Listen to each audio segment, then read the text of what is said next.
দেখুন, দেশ থেকে চলে যাওয়ার মতো কোনো পরিস্থিতি তৈরি হয়নি।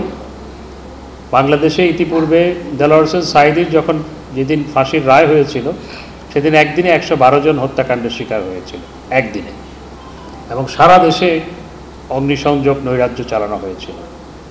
এবার মূলত ঢাকা শহরে এটি করা হয়েছে। তো সুতরাং সেরকম পরিস্থিতি তৈরি হয়নি। দু একদিনের মধ্যেই পরিস্থিতি স্বাভাবিক হবে।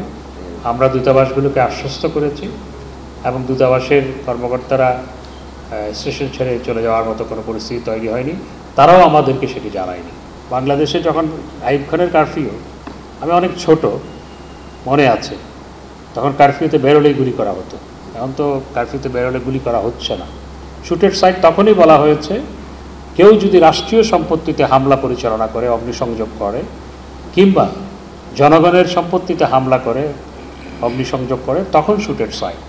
কিন্তু পাকিস্তান আমলে আইয়ুব খানের মার্শালের সময় তখন ওই রাস্তায় বেরোলেই গুলি করা হতো, এবং জিয়া রহমানের সময় আমরা দেখেছি যে ব্রাসেলসে যারা সন্ত্রাসী হামলা চালিয়েছিল তাদেরকে রাস্তায় গুলি করে হত্যা করা হয়েছে।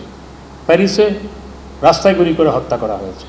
পৃথিবীর সব জায়গায় এই ধরনের পরিস্থিতিতে পুলিশ ব্যবস্থা গ্রহণ করে। আমাদের দেশে পুলিশ যখন আক্রান্ত হয়েছে, যখন ঘরবাড়ি গাড়ি ঘোড়া জ্বালানো হচ্ছিল এবং মানুষের সম্পত্তিতে আগুন দেওয়া হচ্ছিল, রাষ্ট্রের সম্পত্তিতে আগুন দেওয়া হচ্ছিল, পুলিশ তখন অনন্য পায়ে হয়ে তখন ফোর্স অ্যাপ্লাই করতে বাধ্য হয়েছে।